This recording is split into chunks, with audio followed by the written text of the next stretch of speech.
Eh bien, comme toujours à chaque début de vidéo, je vous invite à liker, commenter et partager la vidéo.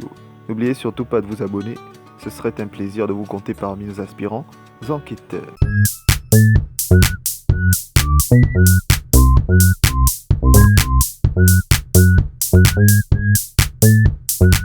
Oh, mi corazón, te amo. C'est un crime de te oubliar. Hé, stop, tu fais quoi là? Rien, j'essaie juste d'imiter vos séries de novellas, enfin, c'est tout quoi. Franchement, tu ne racontes rien. On comprend même pas ce que tu dis. Regarde par exemple. Hola amigos. Eh bien, comme je le pensais, c'est pourri. Quoi? Ok, chers enquêteurs, enquêtons sur les séries novellas qui ont conquis le cœur des téléspectateurs. Non, surtout les téléspectatrices. Avec l'aide de ma compatriote Chelsea. C'est moi. Oui, c'est elle. J'ai pu distinguer 3 qui sortent du lot. La Patrona, La Force du Cœur et Terre de Passion. Alors, étant un peu à l'écart de cet univers de romance à outrance, ne me jugez pas si le résumé est un peu foireux, voire indigeste. Attends, mais qu'est-ce que tu fais? Lâche mon micro, lâche ça, attends. Bien, c'est à moi de faire un bref résumé de ces séries qui ont bouleversé mes journées ou mes soirées et après l'autre sans cœur fera son analyse à 2 balles. D'abord, La Patrona, une série très touchante. L'histoire est celle d'une jeune femme cherchant à se venger des choses horribles dont elle a été la victime au cours de sa vie. On y parle donc d'agression verbale ou physique, mais aussi d'une histoire d'amour passionnel, une méchante impitoyable et enfin de la valorisation de la femme qui use de toute son intelligence pour réaliser son objectif. Et oui, les femmes sont très intelligentes. Ensuite, La Force du Cœur.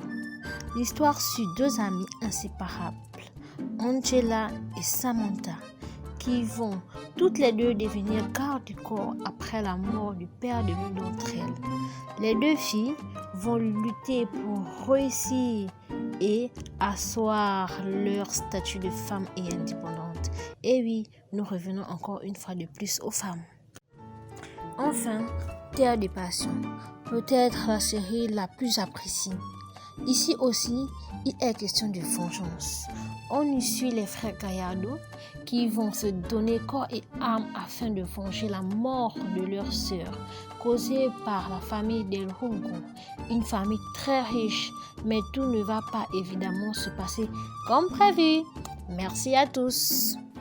Eh bien, qui est content que je reprenne les commandes? Personne? Eh bien, je dois alors avouer qu'il y a un certain charme dans ces séries.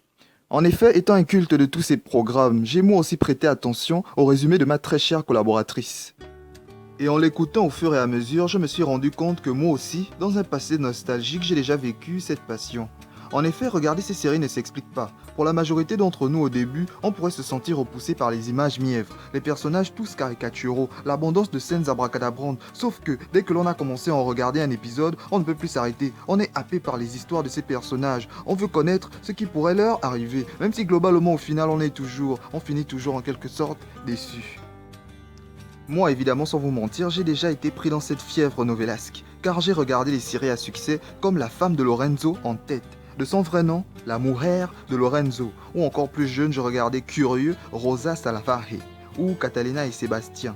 Catalina et Sébastien et bien d'autres encore. Aussi, ces séries ont tous un thème très présent qui revient souvent.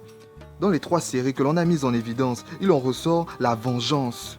D'abord, la vengeance d'une femme bafouée et humiliée. Ensuite, la vengeance d'un destin cruel de 2 amis inséparables. Ou encore, la vengeance de 3 frères afin de redorer une certaine dignité familiale. Les telenovelas sont ainsi faites. Ils tournent toujours autour des thèmes qui touchent le plus les téléspectateurs, mais plus souvent les téléspectatrices, car vu le nombre de romances, les acteurs castés avec une obligation d'être top modèle, les héroïnes qui se battent pour leur liberté, pour s'épanouir et valoriser le statut de femme indépendante. Ces séries existent pour leur permettre de s'évader, ou d'apprendre une nouvelle langue, ou encore de déstresser, car on peut y voir des personnages se battant contre des injustices et toujours finissant par se relever. C'est pas pour rien que ces séries comptent environ 200 épisodes diffusés principalement en fin d'après-midi ou en fin de soirée.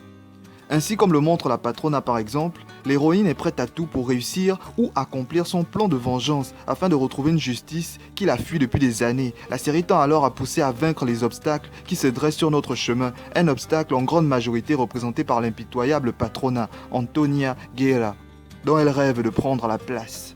Ce schéma est toujours à peu près respecté. Le personnage principal survit dans un monde où tout lui est injuste, mais il reste bon, garde le sourire. Souvent on aimerait même le cogner, ouais. Mais à la fin, oui, à la fin, il se relève et déjoue tout. En parlant de ça, je garde un très mauvais souvenir d'une série novelas, la dernière que j'ai eu à regarder. Le titre c'était... Attends une minute, oui, Barbarita, voilà, Barbarita, je crois que c'est ça. Dans Barbarita, voilà, les relations amoureuses entre les personnages est d'une immondicité. Par exemple, le frère de l'héroïne qui a donc une relation amoureuse avec la fille de la nouvelle copine de son propre père. Donc, la fille a une relation avec son demi-frère, vu que sa mère et le père de ce dernier sont en couple. En plus, à la fin, pour montrer que tout est bien qui finit bien, chacun a son couple formé. Donc, les enfants s'embrassent sur un beau coucher de soleil, tandis que les parents aussi s'embrassent sur un bon coucher de... Si tu n'as rien compris à ce que je dis, eh bien va regarder la série. Toi aussi, crois-moi, tu vas rejoindre mon avis et tu seras choqué. Non mais, mon cœur saigne, je vous jure. Ok, cette vidéo touche à sa fin. Merci à Chelsea pour sa brillante participation.